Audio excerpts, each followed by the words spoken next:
जीवनका लागि, जीवन उपयोगीका लागि, भक्ति प्राप्त गर्नका लागि अत्यन्त महत्त्वपूर्ण हुन सक्छ। धृतिक्षेमः दमोस्तेयं शौचमिन्द्रिय निग्रहं धीर्विद्या सत्यमक्रोधो दशकं धर्मलक्षणम्।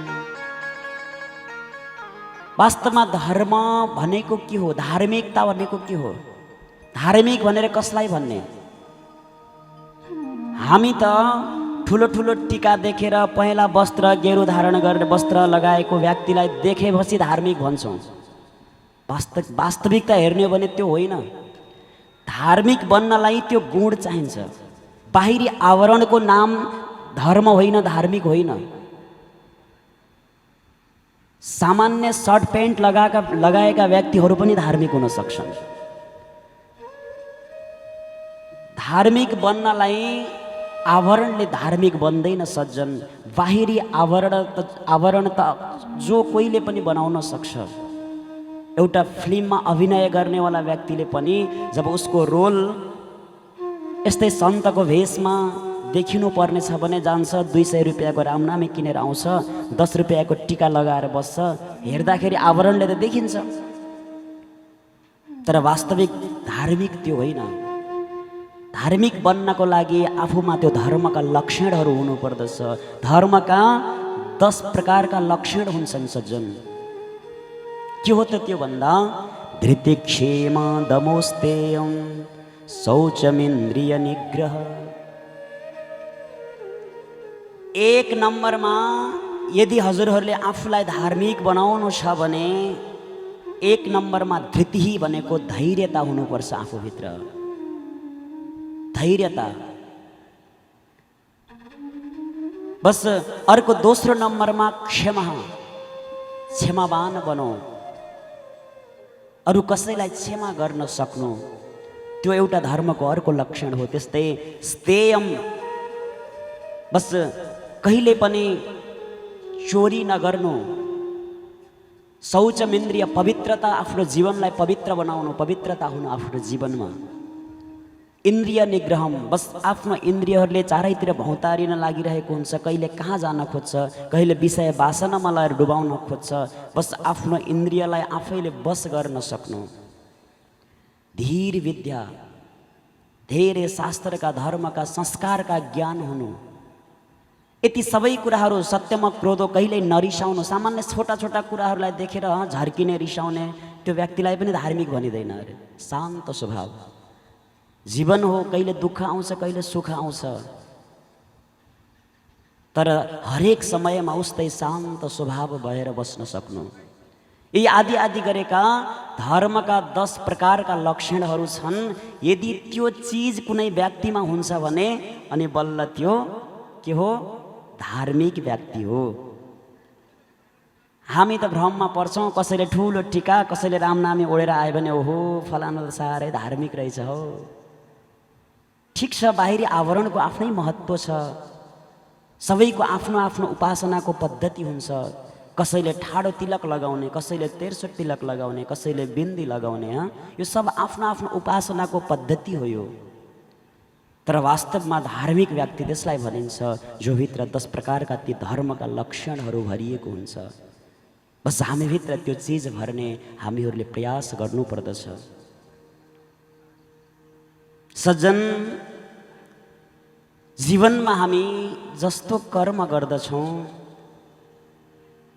त्यही फल हामीहरूले भोग्नुपर्छ। भले ही त्यो फल आजको आजै मिल्न पनि सक्छ, 2-4 दिन पछि पनि मिल्न सक्ला, अथवा 2-4 वर्ष पछि मिल्न सक्ला, अथवा अर्को जन्ममा किन नहोस्। आफूले गरेको यदि राम्रो कर्म गरेका छौँ भने राम्रै फल प्राप्त हुन्छ, नराम्रो कर्म गरेका छौँ भने नराम्रै फल प्राप्त हुन्छ। जसले जे कर्म गर्छ त्यो फल आफैले नै भोग्ने हो। त्यो भोगिदिनको लागि अरू कोही आउँदैन। एउटा छोटो प्रसङ्गसँगै म कथालाई अगाडि बढाउँछु। ध्यानसँग सुन्ने होला, बुझ्ने कुरा छ। बोले श्याम सुन्दर भगवानको, यसो बजाउँदै गरौँ है। एकजना व्यक्ति रहेछ, ठुलै कम्पनीको मालिक थियो, के कुरामा क्रोध आएको थियो थाहा भएन। बस आफ्नो कम्पनीमा गयो, उद्योगमा म्यानेजर बसेको रहेछ, बस अकारण एक थप्पड लगाइदिएछ गएर। केही कारण छैन, आफ्नो काम गरिरहेको म्यानेजरलाई एक थप्पड लगाइदिएछ। बिचरा म्यानेजर के गरोस्, अब उही मालिकको कार्यले गर्दा घर चलेको छ, रोटी नमक चलेको छ। जवाब फर्काओस्, हात उठाओस्, भोलिबाट जागिरबाट बाहिर निस्किनुपर्छ, नोकरीबाट। केही बोल्न सकेन, बिचरा चुप्प लाएर बस्यो। खूब क्रोध आएको छ उसलाई पनि, तर त्यो जवाब फर्काउन सकेन, हात उठाउन सकेन, जसो तसो सहेर बस्यो। बस अफिस बन्द गर्ने बेला हुँदै थियो, बस तुरुन्तै छिटो छिटो गरेर गयो घरमा। त्यो क्रोधले भरिरहेको छ आफूभित्र, के गरौँ कसो गरौँ भइरहेको छ। घर पुग्दै मात्रै थियो, बस श्रीमतीले के भनिन्, गएर त्यो उता मालिकको रिसको झोक उता श्रीमतीलाई पोखिदिएछ, गएर थप्पड लगाइदिएछ श्रीमतीलाई। बिचरा श्रीमती के गरून्, पतिदेवलाई, पतिव्रता थिइन्, पतिलाई जवाब फर्काउनु हुँदैन, हात उठाउनु हुँदैन भन्ने मान्यता राख्ने गर्थिन्। रिस त उठ्यो होला, किन नउठ्नु, कसैले अकारण हान्छ भने रिस कसलाई उठ्दैन र। तर केही बोल्न सकेनन्, भित्रभित्रै रिसलाई दबाएर भित्र जाँदै थिइन्। छोरालाई केही काम लगाउँदै रहेछन्, छोरो मोबाइल हेरेर बसिरहेको थियो। आजकलका केटाकेटी बच्चाहरू न तिनीहरूलाई खाना चाहिन्छ, न सुत्नुपर्छ, न साथी चाहिन्छ, न परिवार आमा बुवा चाहिन्छ। मोबाइल भएपछि सब कुरा पुग्न थाल्यो आजकल। यो कलियुगको एउटा अन्तरयुग आएको छ क्या अहिले। जस्तै नवग्रहमा सूर्यको अन्तर्दशा, चन्द्रमाको अन्तर्दशा चल्छ, त्यस्तै चाहिँ कलियुगमा एउटा कलियुगको अन्तरयुग आएको छ। त्यसलाई भनिन्छ के थाहा छ? घोप्टे युग। बस घोप्टो पर्यो, मोबाइल भएपछि पुग्यो, अरू केही चाहिएन। को आयो को गयो, अतिथिको सत्कार के हो, बुबा आमाको लागि सम्मान के हो, आफूभन्दा बडाको सेवा सत्कार के हो, केही थाहा छैन सज्जन। बस मोबाइल चलाउँदै बस्दै रहेछ। आमाले के भन्दै थिएन सुनेन, आमालाई रिस उठेकै थियो, गएर थप्पड लगाइदिनु भएछ फेरि छोरालाई। बिचरा छोरो आमालाई हात उठाउन सकेन, रिस उसलाई पनि उठेको छ, भनिँदै थियो। भाइ आयो, उसले फेरि भाइलाई लगाइदियो। क्रम हेर्नुहोस् है कहाँ पुग्छ। अब भाइ पनि के गरोस्, दाइलाई हात उठाउन सकेन, यताउता भनिँदै थियो। उताबाट पुच्छर हलाउँदै एउटा कुकुर आएको रहेछ, ले डन्डा, एक डन्डा कसेर दियो कुकुरलाई। अब कुकुर कराउँदै काहीँ काहीँ काहीँ काहीँ गर्दै गयो भाग्दै, त्यो गाउँ छोडेर अर्को गाउँमा गयो। मान्नुस् त्यो कुकुरलाई पनि अत्यन्त क्रोध आएको छ, पुच्छर हल्लाउँदै जाँदै थियो, क्रोधमा भरिएको कुकुर। अर्को कुनै गाउँमा एउटा व्यक्ति साँझ भोजन गरेर यसो टहल्दै रहेछन्, इभिनिङ वाकमा यसरी हिँड्दै रहेछन्। बस त्यो रिस उठेको कुकुरले त्यही व्यक्तिको खुट्टामा गएर टोकिदिएछ। अब बुझ्ने कुरा के भने, जुन व्यक्तिलाई त्यो कुकुरले टोक्यो त्यो व्यक्ति अरू कोही थिएन सज्जन। जुन सेठले आफ्नो म्यानेजरलाई अकारण सबैभन्दा पहिला थप्पड लगाएको थियो। अब त्यो सजाय भोग्नु पर्यो कि परेन? म्यानेजरले हात फर्काउन सकेनन्, के भयो? तर उसले आफूले गरेको बिना कारण जब म्यानेजरलाई हानेको थियो भने बस कहीँ न कहीँबाट भगवानले उसलाई सजाय दिनुभयो। त्यही डुल्दै रहेछ, भोजन गरेर साँझ बाहिर रोडमा सिधा गयो, कुकुर गएर टोकिदियो। भन्नुको मतलब हामीले पनि जे कर्म गर्छौँ त्यो फल अवश्य भोग्नुपर्छ। चाहे आजको आजै होस्, चाहे भोलि होस्, चाहे एक वर्षपछि होस्, चाहे अर्को जन्ममा किन नहोस्, तर गरेको कर्मको फल, राम्रो कर्म गऱ्यौँ भने राम्रै फल प्राप्त हुन्छ, नराम्रो कर्म गऱ्यौँ भने नराम्रै फल प्राप्त हुन्छ।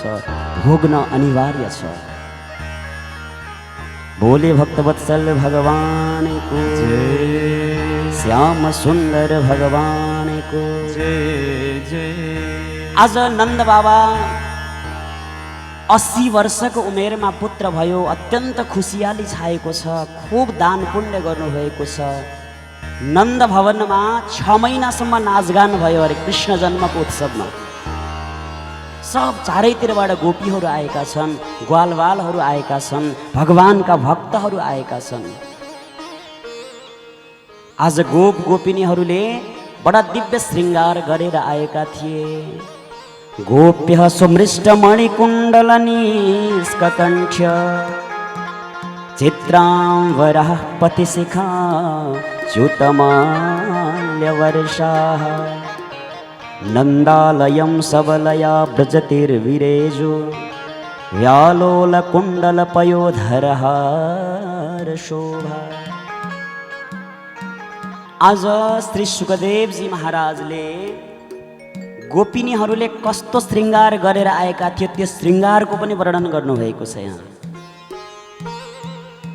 बडा दिव्य दिव्य आभूषणहरूले सुसज्जित भएर आएका थिए अरे। दिव्य आँखामा गाजल लगाएर आएका थिए। कानमा चमचम भन्ने के हुन्छन् ती गहना कानमा लगाउने त्यस्ता कुण्डलहरू दिव्य तरिकाले सजाएर आएका थिए। गलामा बडा सुन्दर तरिकाले तिलहरीहरू यहाँ माथिदेखि लिएर तल पाउसम्म लगाउने, यहाँ माथि एकलरी दुलरी अझै तलको तिलरी, तेस्रो नम्बरमा जो पर्छ त्यसलाई तिलरी भन्छन्। हजुरहरूले त थोरै मात्रै लगाउनुहुन्छ। सबैभन्दा माथिको एकलरी, अलि तलसम्मको दुलरी, ठिक्क बिचसम्म पुग्ने तिलरी, अझै तलसम्म नाभिसम्मको चौलरी, अझै तल पुग्ने पचलरी, छलरी, सतलरी गर्दा गर्दै नौलरी खुट्टा यहाँ घुँडासम्म हुन्छ अरे। गहनाहरू के लगाउनु पर्छ सिक्नु है। भागवतले पनि सिकाउँछ श्रृङ्गार गर्न। अनि यहाँ हातमा लगाउने, त्यसपछि पाउमा लगाउने पाउजुहरू छमछम छमछम गर्दै बडा दिव्य तरिकाले शिरमा चन्द्रमा धारण गरेर माथि लगाउने के भन्छन् श्रीबिन्दु हैन, त्यो सब के हो सब श्रृङ्गारले भरिपूर्ण भएर आएका थिए अरे गोपिनीहरू। अनि चटक्क कपाल कोरेर बस त्यो चुल्ठोमा सुन्दर सुन्दर फुलहरू सिउरेर आएका थिए। जब गोपिनीहरू जुन मार्गबाट आउँदथे त्यो मार्गमा त्यो गोपिनीहरूको शिरमा जो सिउरेको जुन फुल बाटोमा झरेर सारा बाटो पनि फुलमय भएको थियो। बडा दिव्य सजी सजाउ गरे जस्तो भएको थियो। भोले भक्तवत्सल भगवानको जय। अब त सब गोपीहरू आए, सब ग्वालवालहरू आए। भगवानको उत्सवमा नन्द घर आनन्द भयो, जय कन्हैया लाल की। नन्द घर आनन्द भयो, जय कन्हैया लाल की। सबले गाइरहेका छन्। ए नन्द घर आनन्द भयो, जय कन्हैया लाल की। नन्द घर आनन्द भयो, जय कन्हैया लाल की। जय कन्हैया लाल की। जय कन्हैया लाल की। कन्हैया लाल की। जय कन्हैया लाल की।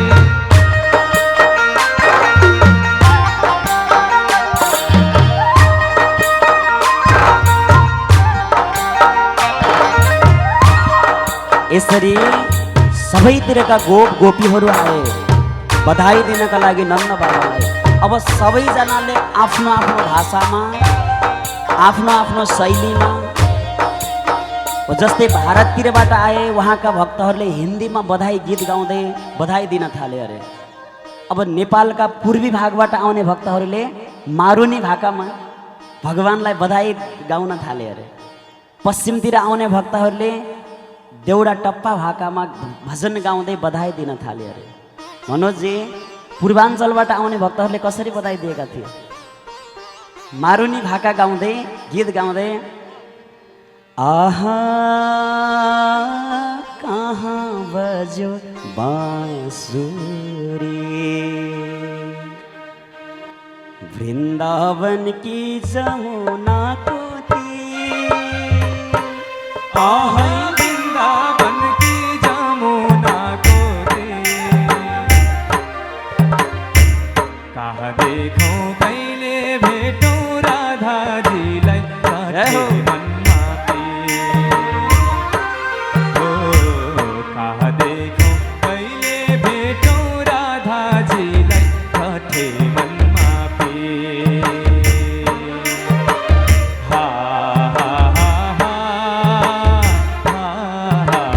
नन्दोत्सव चलिरहेको छ। सबैजना नृत्य गर्न चाहने भक्तहरू उठेर नृत्य गर्न सक्नुहुन्छ। जय हो। 2 मिनेट।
नन्दोत्सवमा सब गोप गोपीहरू नाचिरहेका थिए।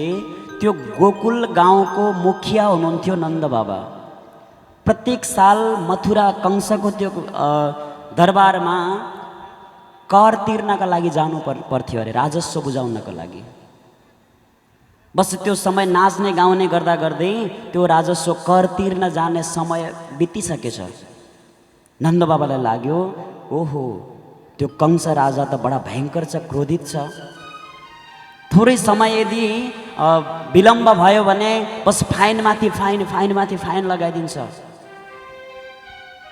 अब ढिलो गर्नु हुँदैन भनेर एकजना त्यही प्रजाका गोकुलका एक वयोवृद्ध पाको मान्छेलाई त्यो सारा त्यहाँ गोकुलको जिम्मा लगाएर मन नआउने बेलासम्म यहाँ सारा हजुरले रेखदेख गर्नुहोस् है भनेर नन्द बाबा जानुभएछ कहाँ?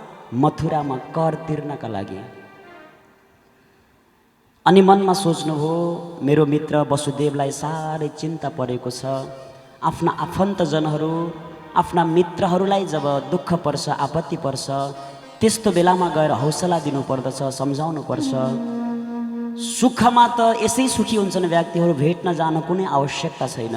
तर जो दुखी हुन्छन् आफ्ना व्यक्तिहरू, आफ्ना मित्रहरू, त्यस्तो बेलामा खोजी खोजी जानुपर्छ सज्जन। वास्तवमा हामीहरूले साथ दिने भनेको दुःख परेको बेलामा हो। त्यो असली मित्र हुन्छ बल्ल। नन्द बाबालाई आज लाग्यो वसुदेवले धेरै दुःख सहनु पर्यो जीवनमा। विवाहकै दिनमा कंसले नाना प्रकारले आफ्नो पत्नीलाई मार्नका लागि वसुदेवको पत्नी आफ्नो बहिनीलाई मार्नका लागि कति प्रयत्न गर्यो।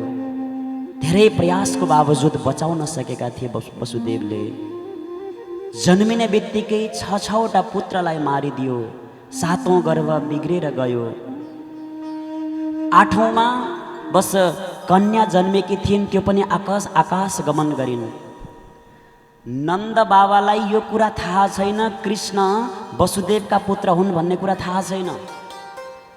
सब निदाएको बेलामा वसुदेवले गोकुलमा लगेर छोडेका थिए। बडा गहिरो रहस्य छ, पछि बल्ल कथा बुझ्छौँ, अहिले बुझ्यौँ भने हामी।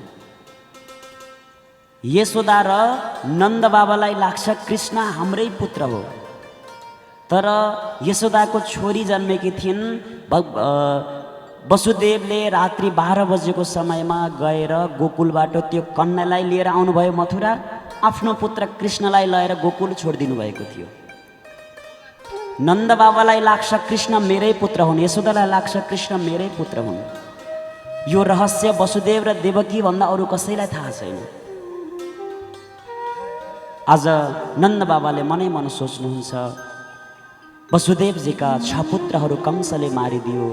बिचरा ती निर्दोष बालक कति दुःख सहेर 9 महिना गर्भमा राखेर जन्माएको त्यो बालकलाई जन्मिने बित्तिकै आफ्नै आँखा अगाडि पत्थरमा पछारेर त्यो मारेको देख्दा कति कष्ट भयो होला त्यो एउटा आमाको एउटा बाबाको हृदयमा। 7औं गर्भ गर्भमै बिग्रेर गयो। 8औं कन्या जन्म भएको थियो, त्यो पनि आकाश गमन गरिन्। कंसले कारागारमा बन्दी गृहमा बाँधेर राखेको छ, हतकडी लगाएर राखेको छ। मेरो मित्र वसुदेवलाई अत्यन्त दुःख छ, गएर सम्झाउनु पर्छ भनेर पहिला गएर कंसको दरबारमा गएर कर तिर्नुभयो। त्यसपछि आएर वसुदेव जहाँ हुनुहुन्थ्यो वसुदेव र देवकी त्यहाँ आएर सम्झाउनुहुन्छ।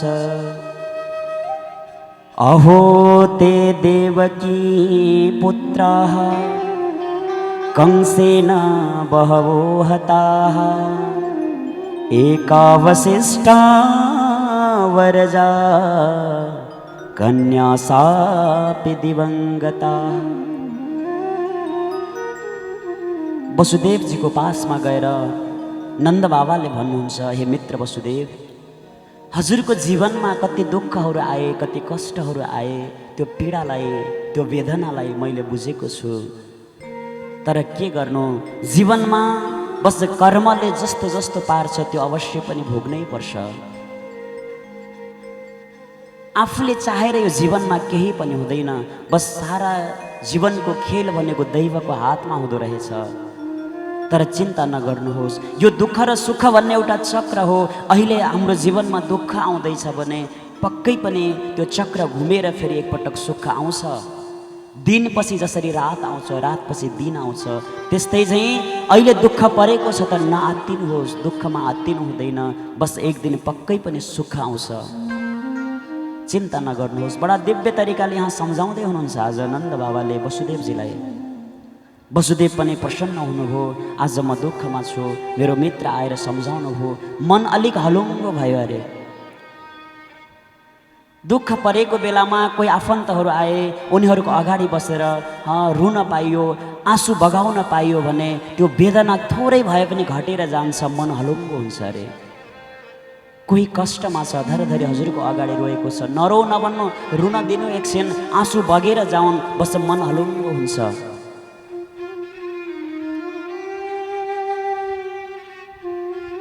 धेरै बेरसम्म साथी मित्र बीचमा धेरै गन्थन मन्थन भए, कुराकानीहरू भए, वार्तालापहरू भए।